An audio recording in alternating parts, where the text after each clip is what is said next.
there's this beautiful poem. It's in the book of Isaiah. The city of Jerusalem has just been destroyed by Babylon, a great kingdom in the north. And all of these Jewish people, they've been sent away into exile, but a few remained in the city. And they're left wondering, what just happened? Has our God abandoned us? Right, because Jerusalem was supposed to be the city where God would reign over the world to bring peace and blessing to everyone. Now, Isaiah had been saying that Jerusalem's destruction was a mess of Israel's own making. They had turned away from their God, become corrupt, and so their city and their temple were destroyed. Everything seems lost, but the poem goes on. There's a watchman on the city walls, and far out on the hills, we see a messenger. And he's running towards the city. He's running and he's shouting, good news. And Isaiah says, how beautiful on the mountains are the feet of those who bring good news. Beautiful feet. Yes, the feet are beautiful because they're carrying a beautiful message. What's the message? That despite Jerusalem's destruction, Israel's God still reigns as king.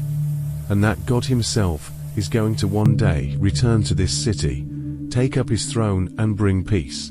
And the watchmen sing for joy because of the good news that their God still reigns.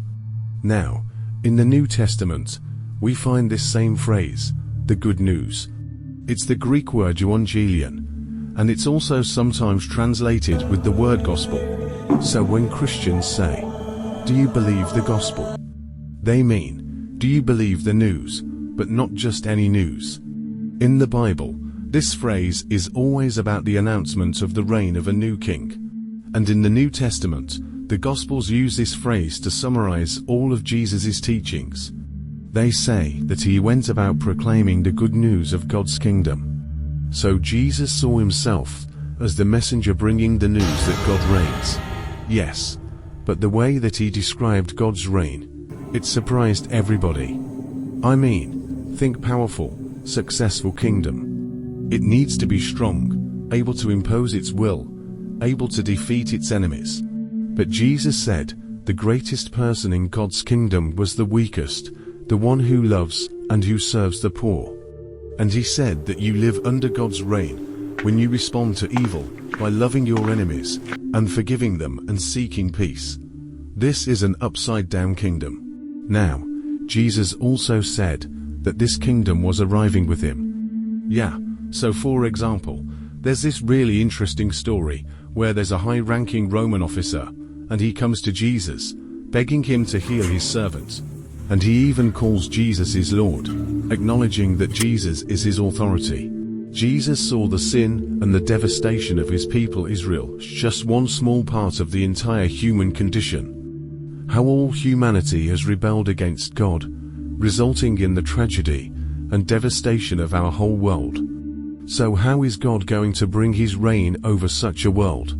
Jesus believed it would be through an act of sacrificial love for his enemies. Jesus praises this man for recognizing what no one else yet had. That not only was Jesus announcing God's kingdom, he was the king. And so the word gets out that this Jewish man from Galilee is talking and acting like he's the king of Israel. He's appointing 12 disciples, which are an image of Israel's 12 tribes. He's healing people, forgiving people their sins, and all of this so threatened Israel's leaders that they finally decide to have him killed.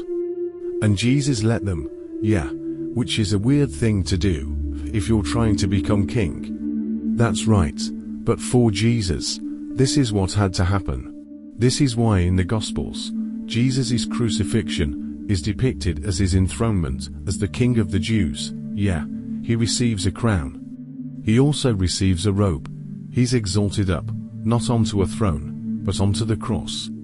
How beautiful are the feet that bring good news. And the good news now is that Jesus has defeated death, and that he reigns as king.